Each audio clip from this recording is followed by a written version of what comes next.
अक्कलकोट तालुक्यातील मौजे बोरगाव येथे श्री जागृत बजरंगबली हनुमान पर्व महोत्सव कार्यक्रम मोठ्या उत्साहात भक्तिमय वातावरणात संपन्न झाला।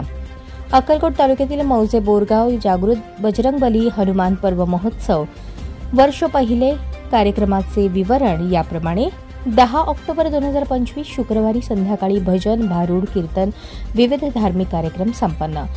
11 ऑक्टोबर 2025 शनिवारी पहाटे 5 वाजता हनुमान मूर्तीस रुद्राभिषेक आणि सकाळी 8 वाजता श्रींच्या पालखीची मिरवणूक संपन्न झाली। दिवसभर महाप्रसादाचा कार्यक्रम करण्यात आला। तरी या सर्व कार्यक्रमास गावातील सद्भक्त मंडळी, पंचक्रोशीतील भक्त मंडळींनी दर्शनाचा आणि महाप्रसादाचा लाभ घेतला।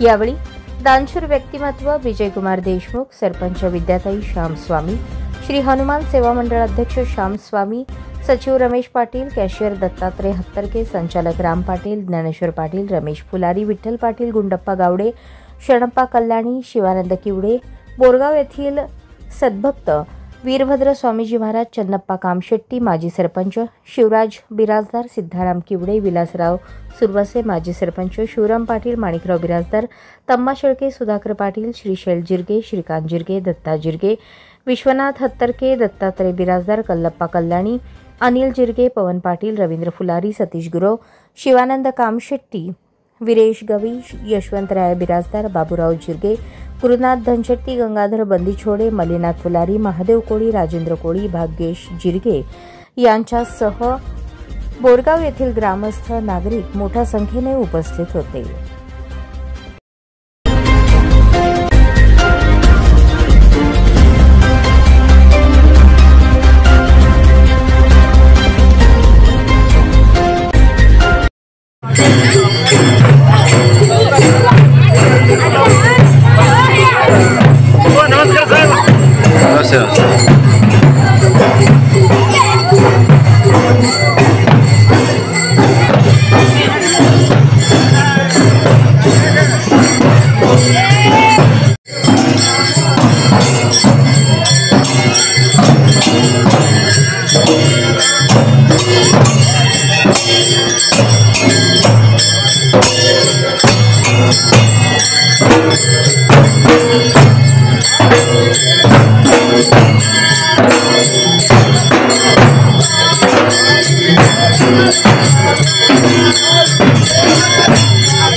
तुम्ही आता पुजारी आहे का? आम्ही मेन पुजारी.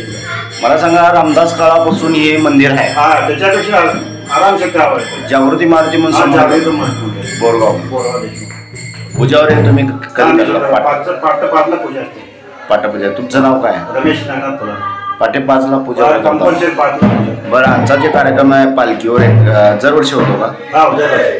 हां, दरवर्षी. बरं. कुठून पालखी कुठून ते कुठपर्यंत येते? इथे गावात मिळून. गावातून मिळून. आणि आपल्या जन्मोत्सव, हनुमान जन्मोत्सव होत असते आपल्या गावात. वर्षाला रामनवमी होत आहे. धार्मिक कार्यक्रम भरपूर होते. आणि मला वाटतंय मी लहान असेपर्यंत तसंच आहे. हे इमारती बांधकाम आहे पूर्ण पूर्ण बांधकाम निर्माण.